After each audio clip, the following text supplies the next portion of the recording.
ಅಂತ ನಾಡಿದ್ದು. ಸರ್, ಈ ಶೋಭಾ ಕರಂದ್ಲಾಜೆ ವಿರುದ್ಧ ಇದು ಅಭಿಯಾನ ಶುರುವಾಗಿದೆ ಸರ್. ಅದಕ್ಕೇನು ಅರ್ಥ ಇಲ್ಲ ರೀ, ಅದು ದುರುದ್ದೇಶದಿಂದ ಆ ಥರ ಮಾಡಿದ್ದಾರೆ.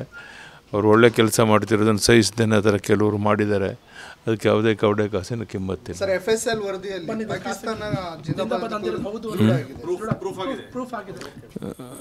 ಅಲ್ಲ, ಆ ಥರ ಒಂದು ನಮಗೆ ಸಿಕ್ಕಿರೋ ಮಾಹಿತಿ ಪ್ರಕಾರ ಹೇಳಿದ್ದೇವೆ. ಅವರು ಸರ್ಕಾರಕ್ಕೂ ಮಾಹಿತಿ ಬಂದಿದೆ, ಯಾಕಿನ್ನೂ ಮುಚ್ಚಿಟ್ಟಿದ್ದಾರೋ ಗೊತ್ತಿಲ್ಲ. ತಕ್ಷಣ ಅದನ್ನು ಬಿಡುಗಡೆ ಮಾಡಿದ್ರೆ ಸತ್ಯಾಂಶ ಎಲ್ರಿಗೂ ಗೊತ್ತಾಗುತ್ತೆ. ಅದನ್ನು ಮಾಡಬೇಕು ಅಂತ ಸರ್ಕಾರಕ್ಕೆ ಒತ್ತಾಯ ಮಾಡಿ. ಅದೇ ಸರ್ಕಾರನೇ ಅದ್ರ ಬಗ್ಗೆ ಉತ್ತರ ಕೊಡಬೇಕಷ್ಟೇ. ಅನಗತ್ಯವಾಗಿ ಡಿಲೇ ಮಾಡ್ತಿದ್ರೆ ಇಷ್ಟು ಡಿಲೇ ಆಗೋ ಅಗತ್ಯ ಇರಲಿಲ್ಲ. ತಕ್ಷಣ ಅದನ್ನು ಬಿಡುಗಡೆ ಮಾಡಬೇಕು. ಏನು ರಿಪೋರ್ಟ್ ಇದೆ ಅದನ್ನು ವಾಸ್ತವಿಕ ಸಂಗತಿ ರಾಜ್ಯದ ಜನತೆಗೆ, ದೇಶ ಜನತೆಗೆ ಗೊತ್ತಾಗಬೇಕು ಅನ್ನೋ ಒತ್ತಾಯವನ್ನು ಮಾಡ್ತೀವಿ. ಎಲ್ಲ ವಿನಾಕಾರಣ ಡಿಲೇ ಮಾಡ್ತಾಯಿದ್ದಾರೆ. ತಕ್ಷಣ ಅದೆಲ್ಲವನ್ನು ಮಾಡೋದ್ರಿಂದ ಕ್ರಮ ತಗೊಳ್ಳೋಕೆ ಅನುಕೂಲ ಆಗುತ್ತೆ. ಡಿಲೇ ಮಾಡೋದ್ರಲ್ಲಿ ಏನು ಅರ್ಥ ಇಲ್ಲ.